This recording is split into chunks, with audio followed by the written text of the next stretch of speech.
Data centre, Ambani से लेके अदानी तक, एयरटेल से लेके वोडाफोन तक, हर कोई डेटा सेंटर बिजनेस में अपनी पकड़ बनाना चाहता है। यहां तक कि रियल एस्टेट कंपनीज भी अब इस रेस में शामिल हो गए हैं। And it actually makes complete sense. Data centre एक ग्रोइंग सेक्टर है। दिसंबर 2023 में इंडिया के डेटा सेंटर्स की कैपेसिटी 1 गीगावाट थी। दिसंबर 2026 तक ये कैपेसिटी डबल होके 2 गीगावाट की हो जाएगी, यानी 3 साल में दुगना। और रिटर्न्स भी देखें तो डेटा सेंटर बिजनेस में 22 to 28% का रिटर्न है। तो जाहिर है इस फास्ट ग्रोथ और हाई रिटर्न्स वाले सेक्टर में काफ़ी लोगों को इंटरेस्ट आया है। Specially telecom players and infrastructure companies को तो इंटरेस्ट हमेशा से था ही। उनके सिनर्जीज और इंटरेस्ट दोनों अलाइन हो रहे थे। पर अब रियल एस्टेट प्लेयर्स भी डेटा सेंटर में स्पेशल इंटरेस्ट दिखा रहे हैं।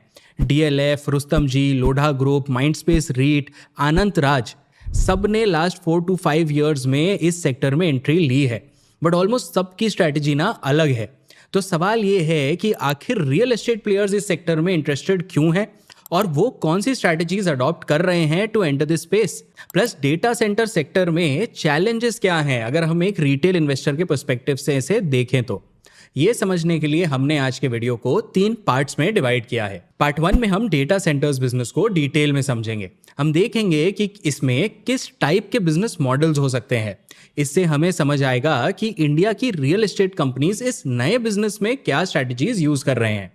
फिर पार्ट 2 एंड पार्ट 3 में हम समझेंगे कि क्या रियल एस्टेट कंपनीज वाकई डेटा सेंटर बिजनेस में मोड बना के लॉन्ग टर्म वैल्यू क्रिएट कर सकती हैं और इसमें उनको कौन से चैलेंजेस फेस करने पड़ेंगे। Welcome back to markets by Zerodha Hindi. यहाँ हम हर सैटरडे सेक्टर या कंपनी डीप डाइव्स करते हैं। मैं हूं आपका एनालिस्ट शांतनु जैन। चलो आज के डीप डाइव को शुरू करते हैं।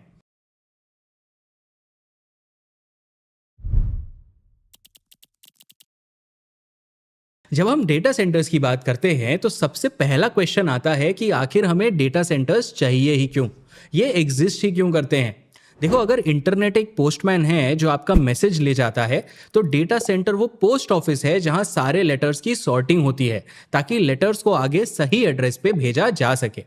तो जब भी हम Amazon पे शॉपिंग करते हैं या YouTube पे वीडियो देखते हैं तो हम किसी ना किसी डेटा सेंटर की मदद से ये कर पा रहे होते हैं। अगर ये डेटा सेंटर्स काम करना बंद कर दें तो हमारी सारी ऑनलाइन एक्टिविटीज रुक जाएंगी। इंडिया की बात करें तो हम पूरे वर्ल्ड में सबसे ज़्यादा डेटा प्रोड्यूस करते हैं, अराउंड 20%, बट वर्ल्ड के सिर्फ 3% डेटा सेंटर्स अभी इंडिया में हैं। इसका मतलब ये है कि इंडिया का काफ़ी डेटा इंडिया के बाहर के सर्वर्स और डेटा सेंटर्स में स्टोर होता है। बट इतने बड़े डिमांड एंड सप्लाई मिसमैच के पीछे रीज़न क्या है, ये समझने के लिए हमें थोड़ा रिवाइंड करना पड़ेगा। 2016 में जाना पड़ेगा जब इंडिया में जियो लॉन्च हुआ था। जियो के आने से इंडिया का इंटरनेट कंजम्पशन पैटर्न ही चेंज हो गया। 2016 के पहले एक इंडिविजुअल का एवरेज डेटा यूजेज पर मंथ 0.27 GB हुआ करता था। 2024 आते आते ये बढ़ के 20.27 GB हो गया है, मतलब लगभग 61% का CAGR। और अब तो नंबर ऑफ इंटरनेट सब्सक्राइबर्स भी 39 करोड़ से बढ़ के 97 करोड़ हो गए हैं। On the other hand data centres बस 20% के CAGR पे ग्रो किए हैं। मतलब जिस स्पीड से इंटरनेट का पेनिट्रेशन बढ़ा उतने स्पीड से हमारे डेटा सेंटर्स की कैपेसिटी नहीं बढ़ी। बट ऐसा क्यों? शायद इसीलिए क्योंकि डेटा सेंटर बिजनेस बिल्ड करना टाइम कंज्यूमिंग भी है और कैपिटल इंटेंसिव भी है। L&T क्लाउड इन्फिनिटी की CEO सीमा अंबस्ता ने कॉस्ट का एक एस्टिमेट दिया। 1 मेगावाट कैपेसिटी को बिल्ड करने में 35 से 60 करोड़ तक का इन्वेस्टमेंट लग जाता है। इस बिजनेस में लैंड, पावर, इलेक्ट्रॉनिक कंपोनेंट्स और एडवांस्ड कूलिंग कंपोनेंट्स की रिक्वायरमेंट भी होती है और हर एक कंपोनेंट में अपने ही चैलेंजेस हैं। डेटा सेंटर बनाने के लिए बहुत लैंड स्पेस लगता है और ये लैंड एक्विजिशन प्रोसेस काफ़ी टाइम टेकिंग होता है। इसमें 40+ अप्रूवल लग जाते हैं। लैंड के बाद पावर और यूटिलिटीज़ का चैलेंज आता है। डेटा सेंटर्स को 24/7 uninterrupted high capacity power supply चाहिए होती है। इंफ्रास्ट्रक्चर रेडी करने के लिए dedicated power lines, backup generators और एडवांस्ड कूलिंग सिस्टम्स लगाने पड़ते हैं जो हर जगह अवेलेबल नहीं हो पाते। कनेक्टिविटी भी एक बहुत बड़ी प्रॉब्लम है। टियर 1 सिटीज़ के बाहर फाइबर ऑप्टिक नेटवर्क लिमिटेड है और बैंडविड्थ इनकंसिस्टेंट है। डेटा सेंटर रेडी कैंपसेस में high speed, low latency connectivity ensure करना कॉस्टली और टाइम कंज्यूमिंग है। अनंत राज के CEO अमृत सेरेन के वर्ड्स में में डेटा सेंटर बिजनेस को एक डिसेंट स्टेज तक पहुंचाने के लिए लगभग 3 से 4 साल लग ही जाते हैं और शायद इसीलिए डेटा सेंटर का डिमांड जिस स्पीड से ग्रो हुआ उस स्पीड से सप्लाई कैचअप नहीं कर पाया। बट अब चीजें बदल रही हैं। इंडिया के डेटा सेंटर स्पेस में 2019 तक 1.5 बिलियन यूएस डॉलर्स का क्यूमुलेटिव इन्वेस्टमेंट किया गया था। 2024 आते आते ये नंबर 60.3 बिलियन यूएस डॉलर्स हो गया है। मतलब 13,000 करोड़ से बढ़ के 5 लाख करोड़ रुपीस का इन्वेस्टमेंट हो गया है। सेक्टर में काफी पॉलिसी चेंजेस भी हुए हैं जिससे डेटा सेंटर बिजनेस को बूस्ट मिला है। फॉर एग्जांपल, आरबीआई ने सारे पेमेंट ट्रांजैक्शन डेटा को लोकल सर्वर में स्टोर करना मैंडेटरी किया है। मतलब अगर मैं आपको गूगल पे से कुछ पे करता हूं तो गूगल को वो डेटा इंडिया के डेटा सेंटर से ही प्रोसेस करना पड़ेगा। वो इंडिया के बाहर के डेटा सेंटर को नहीं यूज कर सकते हैं। Similarly stock exchanges, stock brokers, mutual fund companies, ये सब भी इंडिया का डेटा इंडिया में ही रखेंगे, इंडिया के ही डेटा सेंटर्स यूज करेंगे। इंडिया के पास बाकी कंट्रीज के कंपैरिजन में कॉस्ट एडवांटेज भी है। जहां इंडिया में पर मेगावाट का कंस्ट्रक्शन कॉस्ट कुछ 50 to 60 करोड़ है, वहीं यूएस, जर्मनी और इवन चाइना में ये 80 करोड़ तक भी जाता है। ये चार्ट देखो, इंडिया में land, electricity, cost of data सब बाकी कंट्रीज से कम है। इसी कारण से इंडिया के पास ग्लोबल डेटा सेंटर हब बनने की एक गोल्डन अपॉर्चुनिटी है। बट इंडिया के अंदर भी data centres evenly spread out नहीं है। ऐसा इसीलिए क्योंकि हम रैंडमली कहीं पे भी डेटा सेंटर्स नहीं बना सकते। डेटा सेंटर के लोकेशन में पावर सप्लाई, वाटर सप्लाई और पब्लिक ट्रांसपोर्टेशन में कोई कमी नहीं होनी चाहिए। ऑप्टिकल फाइबर नेटवर्क केबल भी बढ़िया होना चाहिए और लैंडिंग स्टेशन जो कि अक्रॉस कॉन्टिनेंट डेटा ट्रांसफर करते हैं वो भी पास होने चाहिए। एंड इतने सारे क्राइटेरिया तो अभी कुछ ही सिटीज फुलफिल कर पा रहे हैं। इसीलिए इंडिया के लगभग 1 गीगावाट कैपेसिटी का 90% बस मेजरली 4 सिटीज में है: मुंबई, चेन्नई, दिल्ली और बैंगलोर। और उसमें भी 54% कैपेसिटी के साथ मुंबई लिस्ट के टॉप पे आता है। सिलेक्ट सिटीज के साथ साथ कुछ सिलेक्ट कंपनीज के पास भी डेटा सेंटर्स की मेजर कैपेसिटी है। टोटल 5 कंपनीज इंडिया के डेटा सेंटर कैपेसिटी का 2/3 हिस्सा कंट्रोल करते हैं। ये कंपनीज हैं NTT, STT, Sify, control S और नेक्स्ट्रा। मोस्टली ये सारे ही लेगेसी प्लेयर्स हैं। Except Nxtra and CTRLS, most data centre operators India के बाहर हैं। नेक्स्ट्रा भारतीय एयरटेल की एक सब्सिडरी कंपनी है। इसमें कार्लाइल ग्रुप का भी इन्वेस्टमेंट है। नेक्स्ट्रा का 72% रेवेन्यू अभी एयरटेल से ही आता है। सीटीआरएलएस भी एक इंडियन कंपनी है जो कुछ टाइम में आईपीओ भी ला सकती है। एक फन फैक्ट बताता हूं आपको, जब हम नेक्स्ट्रा के वेबसाइट पे गए तो हमें दिखा कि उसका खुद का कनेक्शन सिक्योर नहीं है। एक डेटा सेंटर कंपनी जो सबका डेटा सिक्योर रखने की सर्विस देती है, अगर उसका खुद का कनेक्शन सिक्योर नहीं है तो थोड़ी सरप्राइजिंग बात है। ऑल इन ऑल, इंडिया में डेटा सेंटर स्पेस काफी नेसेंट स्टेज पे है और इसमें लोकल प्लेयर्स ने अभी तक अपना डोमिनेंस नहीं एस्टैब्लिश किया है। ऐसे सिनेरियो में अब रियल एस्टेट प्लेयर्स इस सेक्टर में एंट्री लेने का प्लान कर रहे हैं। बट उनकी इसमें क्या स्ट्रैटेजी है या क्या स्ट्रैटेजी हो सकती है? देखो, डेटा सेंटर बिजनेस में 2 एलिमेंट्स इन्वॉल्व होते हैं। 1 real estate and 2 information technology. Land, building, physical servers जैसे रियल एस्टेट्स के साथ साथ डेटा सेंटर में इंटरनेट, रैक्स, सर्वर्स वगैरह का भी फिजिकल सेटअप करना पड़ता है। Plus database management, software security, monitoring जैसे सर्विसेज एंगेज करने पड़ते हैं। इसीलिए इंफॉर्मेशन टेक्नोलॉजी वाला एलिमेंट भी बहुत इंपॉर्टेंट हो जाता है। हमने जितने डेटा सेंटर कंपनीज को एनालाइज किया, हमें समझ आया कि कंपनीज अपने एक्सपर्टीज के हिसाब से रियल एस्टेट और आईटी एलिमेंट्स पिक कर रहे हैं। शायद इसीलिए सबकी स्ट्रैटेजी थोड़ी अलग दिख रही है। चलिए कंपनीज की 3 मेन स्ट्रैटेजीज एग्जाम्पल के साथ समझते हैं। Strategy 1, land banking and selling at a premium. ये सबसे बेस लेवल वाला स्ट्रैटेजी है। इसमें रियल एस्टेट कंपनी ऐसा लैंड ढूंढती है जो डेटा सेंटर के लिए एकदम परफेक्ट हो और सही अपॉर्चुनिटी मिलते ही वो इस लैंड को डेटा सेंटर डेवलपर्स को बेच देती है या लीज पे दे देती है। इंडिया में लोढ़ा ग्रुप अभी तक ये स्ट्रैटेजी फॉलो करती आई है। उन्होंने रिसेंटली अमेजॉन को अराउंड 38 एकड़ का लैंड पार्सल सेल किया है। जब कंपनी का 2021 में आईपीओ आया था तब इस लैंड की वैल्यू 2.5 करोड़ रुपीस पर एकड़ थी। पर 3.5 इयर्स के बाद जब कंपनी ने अपना ये लैंड एक्चुअल में सेल किया तब वैल्यू 12 करोड़ रुपीस पर एकड़ थी। मतलब 5x अप्रिसिएशन इन 3.5 इयर्स। ये लैंड मुंबई के पास पलावा में है, जहां लोढ़ा ग्रुप के पास अराउंड 4500 एकर्स का लैंड बैंक है। और अब ये लैंड 20 करोड़ पर एकड़ पे भी वैल्यू किया जा सकता है, यानी कि 8x multiplier. And Lodha group की ये एक सोची समझी स्ट्रैटेजी है। उनके सितंबर 2024 के कॉनकॉल ट्रांसक्रिप्ट से कोट करता हूं, work in Palava for setting up for making the location data center acceptable has been going on for over 5 years now. and it took us almost 15 months in our due diligence process with one of the world's leading hyperscalers to get approved as a location. Hyperscaler मतलब वो companies जो बहुत बड़े और scalable data centres build करते हैं। यहाँ Lodha group Amazon की बात कर रहा है, जिनको उन्होंने लैंड सेल किया था। बट लोढ़ा ग्रुप के डेटा सेंटर एस्पिरेशन सिर्फ लैंड बैंकिंग तक लिमिटेड नहीं है। कंपनी ग्रेजुअली खुद डेटा सेंटर्स बनाकर लीज करने का ऑप्शन भी इवैल्यूएट कर रही है। बट इस स्पेस में उसे माइंडस्पेस रीट कंपटीशन दे सकता है। चलिए माइंडस्पेस के एग्जांपल से इस सेक्टर में एंट्री की नेक्स्ट स्ट्रैटेजी समझते हैं। Strategy number 2, cold shell development. इस स्ट्रैटेजी में कंपनीज लैंड पे एक बेसिक स्ट्रक्चर बिल्ड कर देती है, बट आगे का इंजीनियरिंग और कंस्ट्रक्शन वो डाउनस्ट्रीम प्लेयर्स को पास ऑन कर देती है। ये स्ट्रैटेजी माइंडस्पेस रीट अभी यूज कर रही है। उन्होंने अपने अक्टूबर 2024 के कॉन कॉल में स्ट्रैटेजी को अच्छे से एक्सप्लेन किया है। We are giving them a cold shell which is basically a structure. Investing in racks, air conditioning, and everything is done by the client, who is in this case a co-location player who would subsequently give it to many people, or he would give it to a hyperscaler. We are not in the data center business. We are in the business of providing data center space, real estate space for data center operator.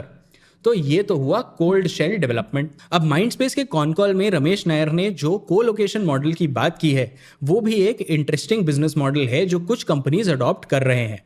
समझते हैं। Colocation model में real estate element के साथ साथ company थोड़ा IT element पे भी focus करती है। For example internet connectivity ensure करना एंड कस्टमर्स के रिक्वायरमेंट के हिसाब से रैक वगैरह सेटअप करना। और फिर कंपनी अपनी कैपेसिटी को छोटे छोटे पार्सल्स में डिवाइड करके क्लाइंट को लीज कर सकती है।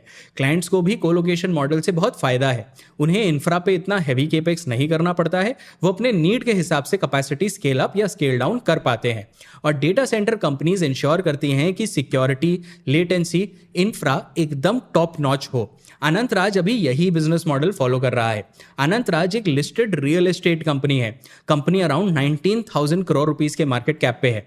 इनका 2100 करोड़ रुपीस का रेवेन्यू है और 425 करोड़ रुपीस का पैट है। हाल ही में कंपनी ने गाइडेंस दिया है कि अगले 4 साल में कंपनी की 40% रेवेन्यू डेटा सेंटर से आएगी।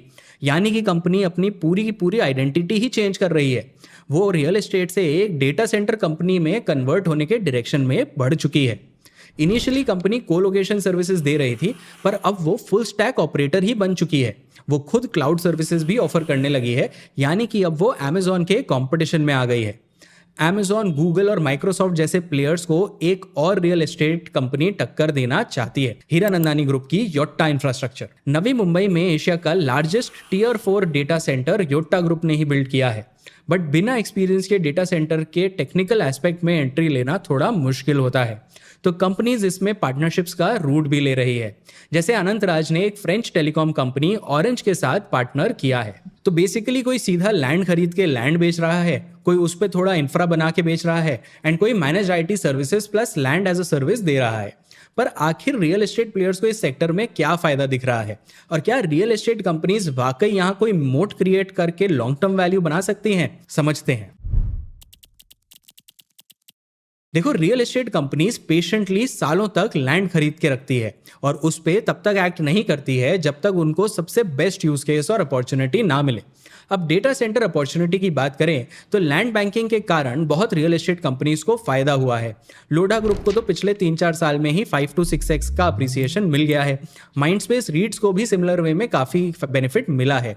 बट बात सिर्फ प्रॉफिट्स की नहीं है। सही लैंड पार्सल होने से रियल एस्टेट प्लेयर्स का इस मार्केट में मोट क्रिएट हो रहा है। और कोई प्लेयर अगर आज मार्केट में एंट्री लेना चाहता है तो उसे बहुत हाई रेट्स पे लैंड एक्वायर करना पड़ेगा। इससे वो अनकम्पिटिटिव हो जाएंगे। माइंडस्पेस रीट ने अपने कॉन कॉल में इसे क्लियरली एक्सप्लेन किया है। What has also happened in a market like Airoli, Mumbai is today because of the data center boom happening, land prices have shot up from 4 to 5 years back, which was maybe 6 crores an acre. But today people are quoting 35 crores to 40 crores an acre. So nobody can buy land at 40 crores an acre and build an office park as such and then still compete with us on rentals. So we have advantages across. Mumbai data center business के लिए एक crucial hub बन रहा है और बहुत सारी real estate companies के पास वहाँ क्रूशियल लैंड बैंक्स है और land and shell cost data centers के लिए काफ़ी सिग्निफिकेंट भी होते हैं। Around 15 to 20% of total cost of building a data center यही लैंड एंड शेल कॉस्ट होता है। तो इससे रियल एस्टेट कंपनीज को एक एज मिल रहा है। बट एग्जैक्टली इस बिजनेस में कितना फायदा है? Is it even worth the hassle? Specially अगर इसको commercial office and residential real estate business से कंपेयर करें। हमने इस पे बहुत रिसर्च किया एंड फाइनली हमें एवेंडस का एक रिपोर्ट मिला जिससे क्लैरिटी आई। एवेंडस के रिपोर्ट के हिसाब से इंडस्ट्रियल, कमर्शियल और रिटेल एसेट क्लासेस 18 to 22% तक के रिटर्न्स जनरेट कर पाते हैं, बट डेटा सेंटर इंडस्ट्री इससे थोड़ा हायर यानी 22 से 28% रिटर्न जनरेट कर पाते हैं। प्लस डेटा सेंटर बिजनेस में रिकरिंग कैश फ्लो आता रहता है, तो शायद इससे रियल एस्टेट कंपनीज जो कि इनहेरेंटली एक साइक्लिकल सेगमेंट है, अपने कैश फ्लो पोजीशंस को बेटर करने की कोशिश कर रहे हैं। और ऐसा हमें इसीलिए लग रहा है क्योंकि रियल एस्टेट कंपनीज दूसरे स्ट्रैटेजी से भी अपने एन्युटी या रिकरिंग इनकम को बढ़ाने पे फोकस कर रहे हैं। फॉर एग्जांपल लोढ़ा ग्रुप, लोढ़ास 2031 तक 1500 करोड़ रुपीस का रेंटल रेवेन्यू स्ट्रीम बनाना चाहते हैं और इसमें डेटा सेंटर के अलावा रेंटल स्ट्रीम्स भी एक इंपॉर्टेंट एलिमेंट है। आई होप अब आपको क्लियर हो गया होगा कि रियल एस्टेट कंपनीज क्यों इस सेगमेंट के पीछे जाना चाह रही है। But like all businesses, data center के बिजनेस में भी सिर्फ ग्रोथ नहीं है, चैलेंजेस भी हैं। Challenge number 1, new entrants from other industries. अगर रियल एस्टेट प्लेयर्स के पास लैंड बैंक्स है तो एल&टी जैसे प्लेयर्स के पास सालों का इंजीनियरिंग, प्रोक्योरमेंट और कंस्ट्रक्शन यानी ईपीसी का एक्सपीरियंस है। अंबानी, अदानी जैसे deep pocketed and influential players को भी इग्नोर नहीं किया जा सकता है। जहां maximum real estate players data centre business को ध्यान से अप्रोच कर रहे हैं, वहीं बाकी इंडस्ट्री प्लेयर्स इसमें अग्रेसिवली पुश कर रहे हैं। लास्ट 12 ईयर्स में इंडिया में जितने भी डेटा सेंटर्स बिल्ड हुए उसमें से 50% डेटा सेंटर्स एल&टी ने बिल्ड किया है और अब कंपनी खुद के डेटा सेंटर्स प्लान कर रही है। 3600 करोड़ के इन्वेस्टमेंट के साथ एल&टी इंडिया में 3 नए डेटा सेंटर्स लाने का सोच रही है। 2027 तक वो अपनी कैपेसिटी 32 मेगावाट से बढ़ा के 150 मेगावाट करना चाह रही है। कंपनी ने E2E नेटवर्क में 21% स्टेक भी खरीदा है। E2E एनवीडिया के जीपीयूज प्रोक्योर करेगा और एल&टी डेटा सेंटर इंफ्रास्ट्रक्चर पे फोकस करेगा। इससे company AI data centre infra पे फोकस कर पाएगी। एल&टी का ऐसे भी टेक बिजनेस तो है ही, तो आईटी सर्विसेज क्रैक करने में भी उसे बहुत ज्यादा हर्डल्स शायद ना आए। वहीं अगर हम अंबानी और अदानी के विजन की बात करें तो वो एल&टी से भी ग्रैंड है। वो मेगावाट नहीं, सीधा गीगावाट में बात कर रहे हैं।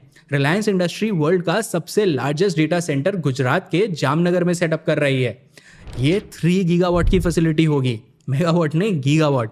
फॉर कॉन्टेक्स्ट, अभी इंडिया की टोटल कैपेसिटी अराउंड 1 गीगावाट की है और इसमें around 20 to 30 billion US dollars का इन्वेस्टमेंट लगेगा, यानी कि अराउंड 2.5 लाख करोड़ रुपीस।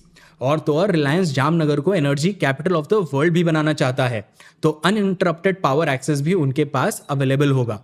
कुछ सोर्सेस के हिसाब से अदानी भी बड़े स्केल में डेटा सेंटर बिजनेस में एक्सपैंड करने का प्लान कर रहा है। वो भी 1-1 गीगावाट के 2 डेटा सेंटर्स प्लान कर रहा है। अब जहां इतने बड़े स्केल में प्लानिंग चल रही है, वहां रियल एस्टेट प्लेयर्स के छोटे छोटे डेटा सेंटर्स का रिलेवेंस थोड़ा कम हो जाता है। इन द लॉन्ग रन शायद डेटा सेंटर बिजनेस भी कमोडिटाइज हो जाएगा। And that's not the only problem. Real estate players के पास जो data centre friendly land parcels है वो भी जल्द ही एग्जॉस्ट हो सकते हैं, और ऐसा होना चालू भी हो गया है। माइंडस्पेस रीट के सीईओ रमेश नायर ने सितंबर 2024 के कॉन कॉल में कहा कि data centers definitely the country and Navi Mumbai is going to see a lot of boom. The sad part is we have run out of land for future data center development. ऐसा भी नहीं है कि कोई भी real estate player randomly sector में entry ले सकता है। रियल एस्टेट सेक्टर के कंपैरिजन में डेटा सेंटर में बहुत हाई इन्वेस्टमेंट नीडेड है। हीरानंदानी ग्रुप के सीएमडी निरंजन हीरानंदानी ने एक इंटरव्यू में बताया कि रेसिडेंशियल रियल एस्टेट के कंपैरिजन में डेटा सेंटर्स में कितना ज्यादा इन्वेस्टमेंट नीडेड है।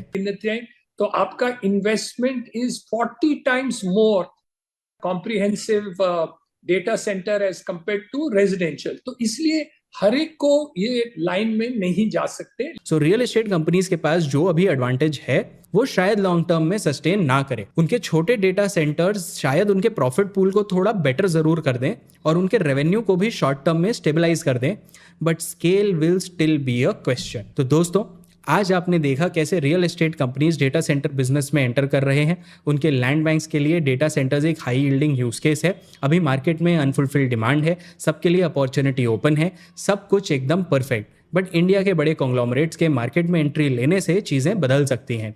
रियल एस्टेट प्लेयर्स के लिए तो डेटा सेंटर बिजनेस अच्छी अपॉर्चुनिटी लग रही है, बट डेटा सेंटर बिजनेस में रियल एस्टेट प्लेयर्स का रोल उतना सिग्निफिकेंट होगा या नहीं, कहना मुश्किल है। ये स्पेस कैसे इवॉल्व होगा नहीं होगा, कौन इवेंचुअली डोमिनेट करेगा, ये ट्रैक करने में आगे 2 to 3 ईयर्स बहुत मज़ा आने वाला है। एंड अगर हमारी डोमेस्टिक कंपनीज ग्लोबल कंपनीज को टक्कर दे पाए, जो कि डेफिनेटली पॉसिबल है, तो ये हमारे लिए एक बहुत बड़ी विन होगी। आई होप आपको ये वीडियो इन्फॉर्मेटिव लगी। वीडियो को अपने दोस्तों के साथ शेयर ज़रूर कर देना एंड चैनल पे नए हो तो सब्सक्राइब भी कर लेना। मैं हूं आपका एनालिस्ट शांतनु जैन, मिलता हूं आपसे नेक्स्ट वीडियो में।